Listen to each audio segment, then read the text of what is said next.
To see John going into that group, to be a part of the elite through their career accomplishments as well as the collegiate accomplishments is the greatest honor I think you could bestow on a collegiate player.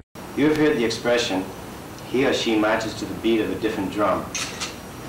Well, that expression fits John Huard to a T. It's that different drum beat that makes John the tough, fierce competitor that he was and always will be. John graduated from the University of Maine in 1967, establishing a reputation of being one of the finest middle linebackers, if not the finest middle linebacker, the University of Maine ever had.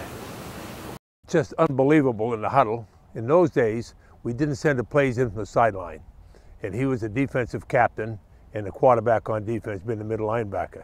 A lot of our players said they played more out of fear for John Huard in the huddle than they did the opponent, because he ran a tight huddle and a tough huddle. But I'll tell you this, very intense, very talented. I mean, he could just diagnose plays, offensive plays, and always was at the spot where the ball carrier was going to be. And when he got there, he did some damage.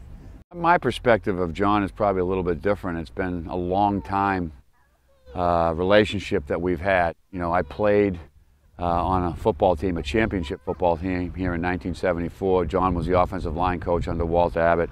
So I got to experience him as a coach, and I tell people I got my real first legit butt ripping from John Huard during the course of that season as we became a championship team.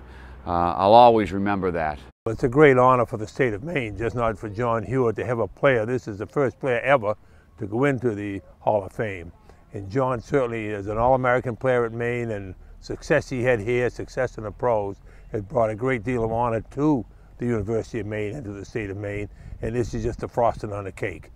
The only thing I never got to do was see him play.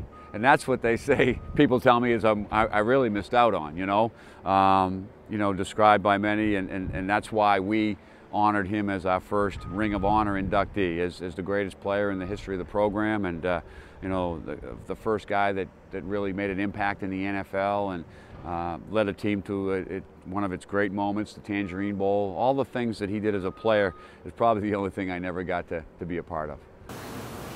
We're all very proud of you, John. You're one hell of a guy.